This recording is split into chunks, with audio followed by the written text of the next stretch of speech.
Welcome to Tarot Revealed. I'm a bit late getting to my cards today. It's early evening here in the UK. I normally read in the mornings,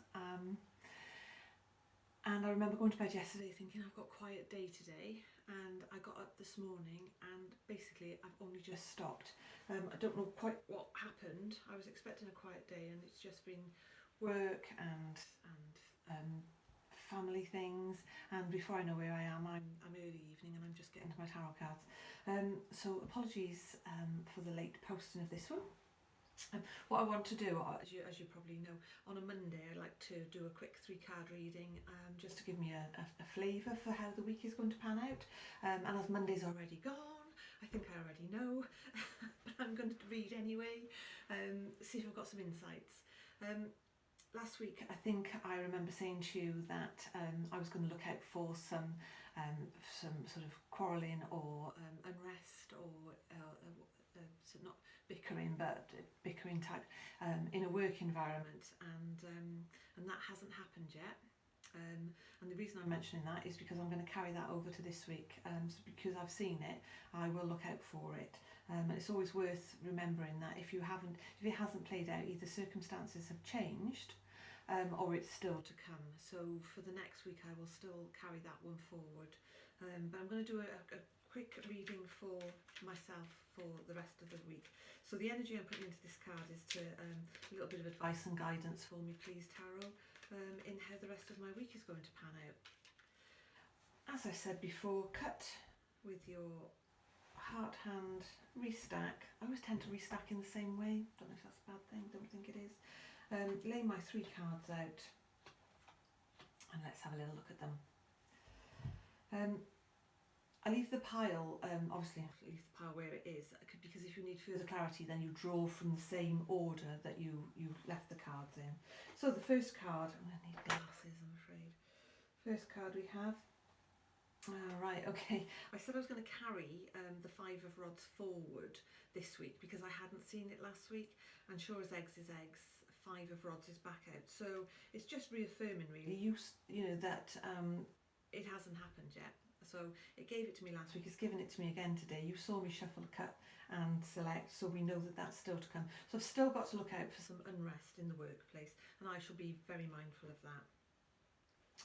Got the Knight of Swords here. So the Knight of Swords out, it means to start taking some action, start taking some direct action without putting too much thought into it. The knights are all a little bit fast, and they haven't got the experience of the kings, you know, so they act in a little bit of a they act before they think, or they speak before they think. So a sword card means it's usually an action card, and it means I will be acting before I think. And what I will do though is I'll just pull a card on top of it just to make sure I'm not going to be making a mistake doing that. Ooh, all right. Yeah, absolutely I'm going to be making a mistake doing that. I've got the Tower on top. So what I need to do is tread carefully this week now. I need to think carefully before I act. So that's what I'll do this week. I will be spending some time reflecting on the things. You will have seen my post, I'm sure, where I said reflect, reset, renew yesterday. And that's all in terms of, you know, we just need to reset ourselves sometimes. I often say to people, often say to my children, when they're acting up, you know, are you malfunctioning? You know, and my husband and I often say we just need to press the reset button. And I think sometimes we need to set our own reset button. And so what I'll do this week is I won't act, I don't tend to act rashly anyway, but I'll just spend a lot of time reflecting before I take any action this week. And finally we've got the 4 of rods. So the 4 of rods is a lovely card, so we're back to harmony. Okay, you will have seen last week's card. I had the 9 of Pentacles out, which is a lovely card, and it's a very homey card and decorated card, and you know it's all things beautiful. And I often think of the 4 of rods being a little bit like that. It can sometimes mean a new address, but I'm not seeking a new address, so it is prettying things up still. So it's more of the same. It's not a million miles from the truth. I do have another project on the go for my husband this weekend. You heard it here first, Piers. But it's certainly a doable task, and it's a joyful task. So my cards this week then, I'm still looking out for the bickering. I need to think before I take some action this week, so I'm going to do a bit of reflecting on that. I might meditate on this evening and just see where it is. I'm going to be acting a little bit hastily because I don't want to do that, because I've got the tower out. And the Four of Rods. Let's keep progressing with this home decorating business. Not the home decorating business, the business of decorating our home. Until tomorrow, thank you for watching.